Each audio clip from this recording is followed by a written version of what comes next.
As always, it was a great time in Moultrie for the annual Willie B luncheon, a time for ag industry leaders and professionals to come together to mingle, celebrate the industry, and hear from speakers like Georgia's Governor Brian Kemp, who spoke about the resiliency and success of the ag industry in rural Georgia, as well as hope for the future. I'm also very optimistic about our state, and I'm optimistic about farm country in rural Georgia. We've done so many great things, and we're going to continue to do that, working together.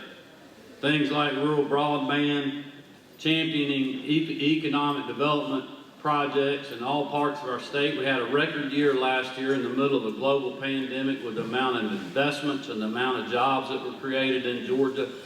I still want to slap myself when I say that. It's just so hard to believe, because I never would have thought that, a year ago. But that's exactly what's happened.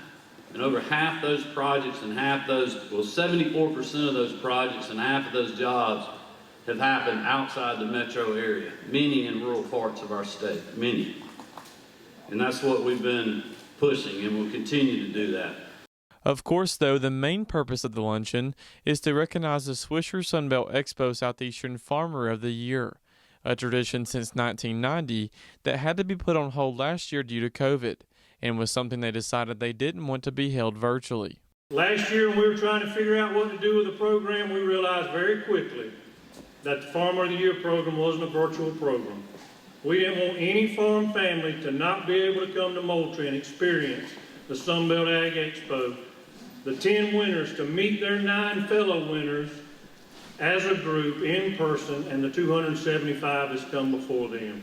Of the 10 state winners, it was Bob Hall, a farmer for more than 40 years from South Carolina, that took home the grand prize. Main fruit is strawberries. We do peaches, blueberries, blackberries, raspberries, and then we have a whole variety of vegetables that goes along with that. But it's all about direct marketing.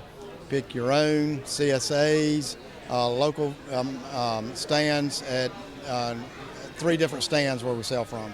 Hall, of course, was surprised and humbled to be chosen as the overall winner, which gets him a $15,000 check, along with a number of other prizes for his operation, including this new tractor. It is truly humbling.